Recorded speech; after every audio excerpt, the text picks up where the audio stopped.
I got so much motherfucking design on right now. Break it down, bring it back, make it clap. I got 3 old thoughts, new block, where that thing, bitches on my line, and you know Sejarah singkat perkembangan startup di Indonesia. Startup adalah perusahaan rintisan yang didirikan oleh satu atau banyak orang untuk mengembangkan sebuah produk atau layanan unik yang sesuai dengan target pasar. Awalnya istilah startup sendiri telah ada sejak akhir tahun 90-an, yang kerap dikaitkan dengan perusahaan baru pada bidang teknologi dan informasi.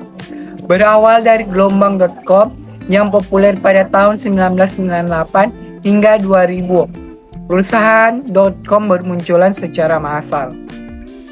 Perkembangan internet tentu saja mempengaruhi pola perkembangan startup di Indonesia, di mana masyarakat sekarang semakin gemar melakukan sesuatu secara online.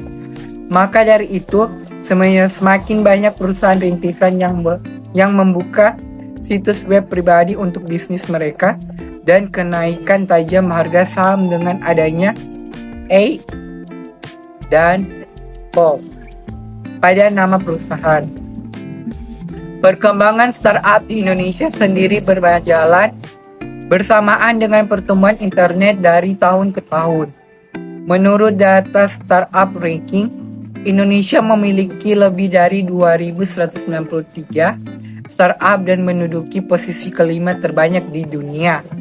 Dan sudah ada beberapa startup buatan anak bangsa yang telah menyandang level unicorn dengan mendapatkan nilai valuasi sebesar 1 miliar US dollar.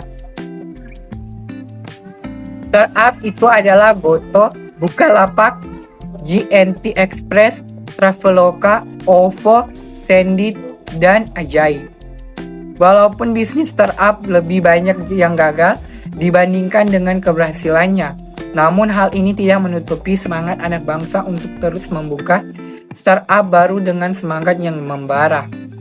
Beberapa alasan gagalnya sebuah startup antara lain tidak adanya konsumen yang tepat, tidak dapat menemukan modal bisnis yang cocok, tingkat persaingan yang tinggi, kebutuhan dana yang besar, tim yang kurang solid, ide dari bisnis itu sendiri, dan juga waktu yang kurang tepat, dan masih banyak yang lainnya. Oleh karena itu diperlukan suatu analisis untuk mengetahui faktor-faktor apa saja yang mempengaruhi sebuah startup dapat bertahan dan berkembang khususnya di Indonesia. Perkembangan bisnis startup di Indonesia. Indonesia adalah negara yang subur untuk pertumbuhan bisnis startup. Menurut data dari Startup Ranking, negara Indonesia menempati posisi kelima di dunia dengan 2.219 startup hingga tahun 2021 setelah Amerika Serikat, India, Inggris, dan Kanada. Tak hanya unggul dari segi kuantitas, kualitas startup lokal Indonesia pun termasuk yang paling tangguh, khususnya di regional Asia. Hingga kini terdapat 7 startup unicorn atau valuasi di atas 1 juta US dollar dan 1 dekakorn valuasi di atas 10 juta US dollar. Valuasi pasar unicorn dan dekakorn ini turut mendominasi di Asia Tenggara. Beberapa di antaranya Goto atau Gojek Tokopedia yang diprediksi mencapai 572 triliun, JNT senilai 112 triliun, Bukalapak 100 triliun, dan Traveloka 43 triliun. Lantas seperti apa perkembangan bisnis startup di Indonesia saat ini? Pertama, bisnis startup Indonesia paling potensial di Asia. Seperti yang sudah disinggung sebelumnya, startup lokal Indonesia termasuk yang paling tangguh di Asia. Bukannya tanpa alasan, dalam sebuah laporan yang dirilis Google, Temasek dan Bain Company menyebutkan potensi ekonomi digital Indonesia akan mencapai 113 miliar US dollar pada tahun 2025 mendatang. Bahkan pada tahun 2019 silam, ekonomi digital Indonesia tercatat menjadi yang terbesar di Asia Tenggara dengan nilai 40 miliar US dollar. Artinya, dalam beberapa tahun mendatang, ekonomi digital Indonesia akan tumbuh nyaris 3 kali lipat. Kondisi ini jelas sangat dipengaruhi jumlah penduduk Indonesia dan adopsi digital di tengah masyarakat. Kedua, merger dua startup raksasa Indonesia. perusahaan transportasi daring Gojek dan e-commerce Tokopedia resmi merger menjadi Goto. Keduanya merupakan startup yang cukup mendominasi di Indonesia. Gabungan transaksi melalui merger ini telah memberikan kontribusi mencapai 1,8 miliar transaksi pada tahun 2020 dan tahun ini keduanya menargetkan kontribusi 2% lebih untuk PDB Indonesia. Ketiga, kemunculan startup unicorn baru. Perkembangan ekonomi digital di Indonesia bergerak pesat dalam 1 dekade terakhir. Hal ini tak lepas dari peran startup unicorn yang telah mendongkrak perekonomian digital tersebut. Hingga akhir 2020, menurut data Bain Companies Southeast Asia Private Equity Practice, tercatat ada 12 unicorn di Indonesia Tenggara, yaitu Gojek, Bigo, Grab, Bukalapak, Lazada, Razer, OVO, Sea Group, Traveloka, Tokopedia, VNG, and VNPay. 5 dari 12 unicorn tersebut berasal dari Indonesia. Nah, pada tahun 2020 ada 2 startup unicorn baru asal Indonesia, yaitu JNT Express dan Online Pajak. Keempat, sektor bisnis startup paling potensial di Indonesia. Bisnis startup kini mulai merambah ke berbagai sektor. Namun di tahun 2021, khususnya selama pandemi COVID-19, ada beberapa sektor yang dinilai paling potensial untuk berkembang. Sektor-sektor tersebut diantaranya finansial teknologi, kesehatan, e-commerce, logistik, dan pendidikan. Khusus untuk e-commerce dan pendidikan, kedua sektor ini memang sudah terbukti mampu menunjukkan pencapaian gemilang di industri lokal dan global. Yang kelima, 8 startup Indonesia masuk daftar Forbes Asia 100 Watch. Jumlah perusahaan kecil dan startup di Asia Pasifik terus bertumbuh. Dari drone bawah air hingga sistem propulsi satelit, hospitality, dan sebagainya, Forbes melansir laporan bertajuk Forbes Asia 100 Watch perdana. Laporan ini menyoroti perusahaan kecil dan startup yang sedang naik daun di kawasan Asia Pasifik. Perusahaan kecil dan startup yang masuk dalam daftar dinilai mampu memberikan perubahan, seperti dalam mengatasi masalah untuk meningkatkan transportasi di kota-kota yang padat, memperluas konektivitas yang terjangkau di daerah terpencil, dan mencegah pemborosan makanan. 17 negara dan wilayah disurvei dalam laporan ini termasuk Indonesia.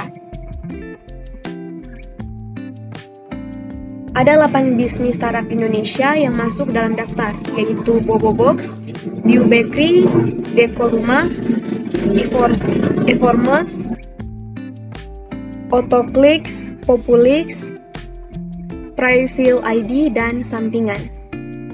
Kemunculan unicorn di kawasan Asia Pasifik. Bagi orang awam, istilah unicorn mungkin terasa asing, mengingat unicorn kerap identik dengan sosok kuda bertanduk satu yang kerap ada di cerita mitologi.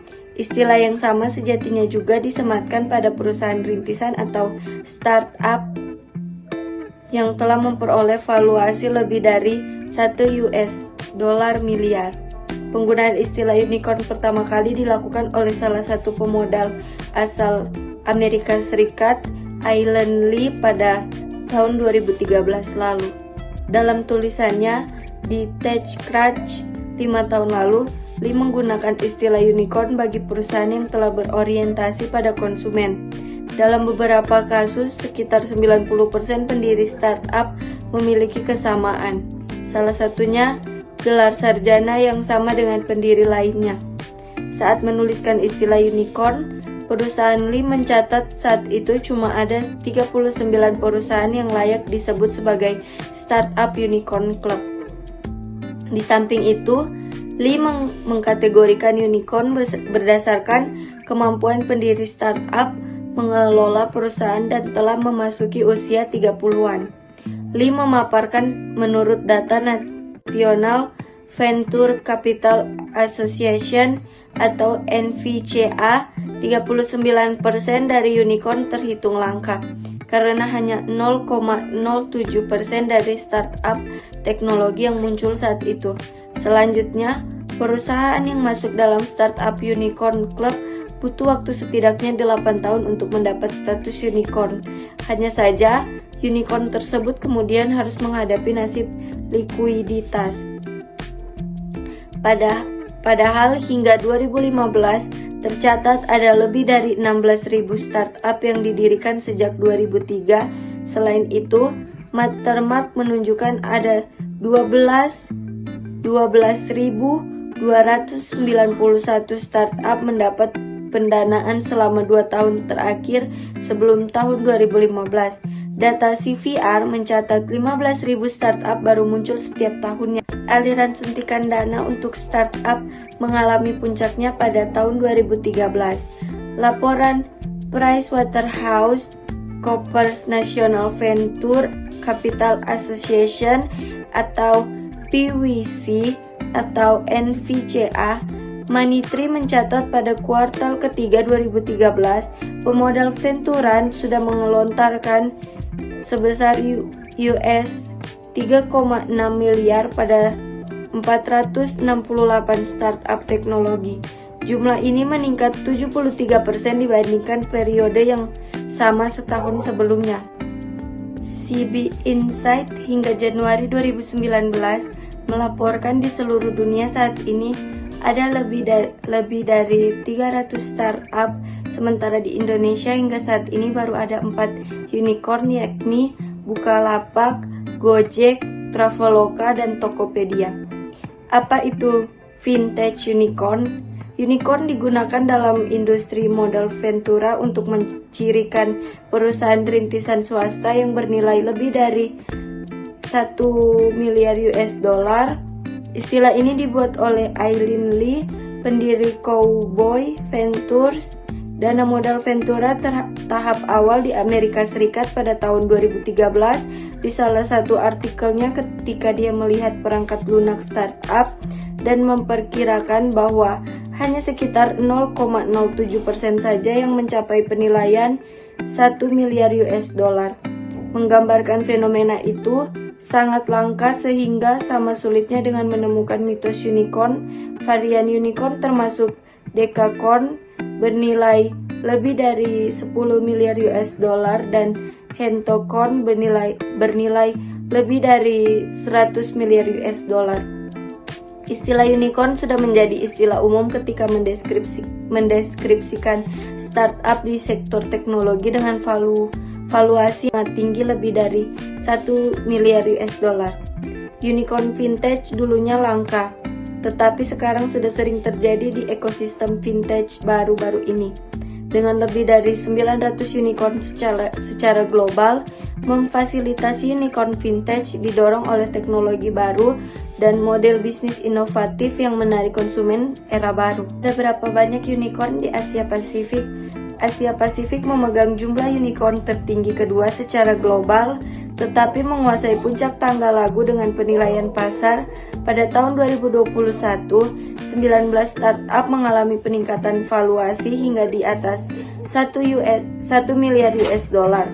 15 startup di Singapura dan 11 di Indonesia mencatatkan 35 unicorn di kawasan ini. Indonesia dan Singapura adalah negara paling bernilai dengan ekosistem teknologi masing-masing senilai 60 miliar US dollar dan 35 miliar US dollar. Kondusif bagi pertumbuhan unicorn, Singapura menempati peringkat negara terbaik keempat secara global untuk startup unicorn, melaporkan rata-rata 6 tahun dan 11 bulan untuk unicorn Singapura mencapai valuasi 1 miliar US dollar. Ciri-ciri atau karakteristik unicorn dalam startup. Adanya inovasi. Ciri-ciri unicorn utama yang biasanya terdapat pada perusahaan atau startup adalah adanya inovasi bisnis. Hal ini dapat kita lihat pada Gojek. Awalnya, kita tidak mengenal layanan ojek antar jemput maupun perusahaan besar di bidang transportasi berfokus pada layanan konsumen.